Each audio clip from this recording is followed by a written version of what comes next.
কিরে তুই এখানে কই যাস? ক্যাম্পাসে ক্লাস আছে। তুই জানিস না দুদিন পরে তোর আর আমার বিয়ে? কিসের বিয়ে? তোকে কে বিয়ে করবে?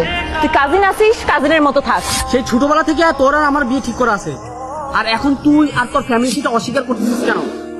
কিসের বিয়ে ঠিক করা? এই মিথ্যা কথা বলা বন্ধ কর আর সর এখান থেকে, আমার দেরি হয়ে যাচ্ছে। আর থাপ্পড়টা দিছস না, এটার জবাব আমি পড়ায় ঘন্টা হিসাব নিব তোর কাছে। সেদিন আমি একা একা রাস্তায় দাঁড়িয়েছিলাম, তুমি আসার কথা বলে আসলে না কেন? আমি তোমার সাথে কোনো কথাই বলতে চাচ্ছি না।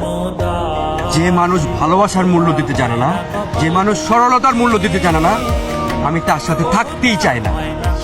সাহেব, সাহেব, আমি তোমাকে ভালোবাসি।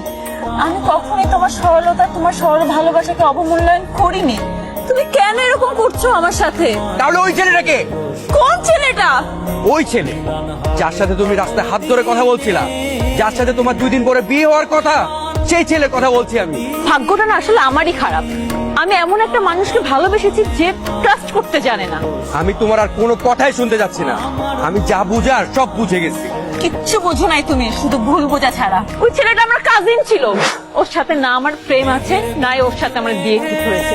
ও আমাকে একতরফা পছন্দ করে।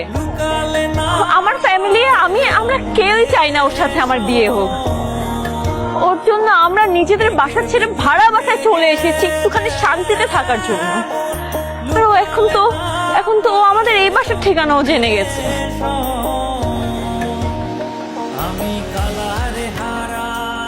একটা কথা বলি, বিয়ের আগে শ্বশুর বাড়ির লোকজনের কাছ থেকে মার খেলাম, জানি না বিয়ের পর আজীবন কি কপালে আছে। কি আর হবে, বিয়ের পর আমার হাতে মার খাবা? যতই মার খাই না কেন, এই হাতটা ধরছি না, এটা আমি জীবনেও ছাড়বো না। ছাড়তে দিলে তো?